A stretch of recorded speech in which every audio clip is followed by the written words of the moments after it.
அல்லாஹ் மலக்குகளிடம் ஆதமுக்கு சஜ்தா செய்யுங்கள் என்று கூறினார். அவர்கள் அனைவரும் அல்லாஹுவின் கட்டளைக்கு அடிபணிந்து சஜ்தா செய்தார்கள். ஜின்னாகிய இப்லீஸ் மட்டும் அகந்தை கொண்டு மறுத்தான். நான் நெருப்பால் படைக்கப்பட்டவன், அவன் மண்ணால் என்று கூறினான். அஃபதத்தஹிதூனஹு வதுர்ரியதஹு அவுலியா அமிந்தூனி வஹும் லகும் அதுவுன் பிஸலில்லாலிமீன பதலா. நீங்கள் என்னை விட்டு அவனையும் அவன் சந்ததியையும் நண்பர்களாக எடுக்கிறீர்களா? அவர்கள் உங்களுக்கு எதிரிகள் என்று இப்லீஸ் குறித்து அல்லாஹ் சுப்ஹானஹு வ தஆலா நம்மை எச்சரிக்கிறான். மனிதர்களை வழிதவற செய்து அவர்களை அழிப்பதே சாத்தானின் குறிக்கோள் என்பதை விசுவாசிகளுக்கு இவ்வசனங்கள் நினைவூட்டுகிறது. ஷைத்தான் எப்படி வேலை செய்கிறான்? மெதுவாக சந்தேகம் விதைக்கிறான். பாவத்தை அழகாக காட்டுகிறான். நல்லதை தள்ளிப்போட செய்கிறான்.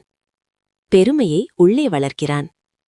நான் தான் சரி என்று நினைக்கும் நேரம், மற்றவர்களை கீழாக பார்க்கும் மனநிலை, நம்மால்தான் வெற்றி வந்தது என்று எண்ணுவது, இவையெல்லாம் ஷைத்தானின் குரல்.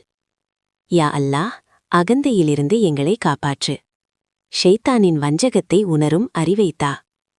எங்கள் இதயங்களை தாழ்மையுடன் நிலைநிறுத்து. ஆமீன்.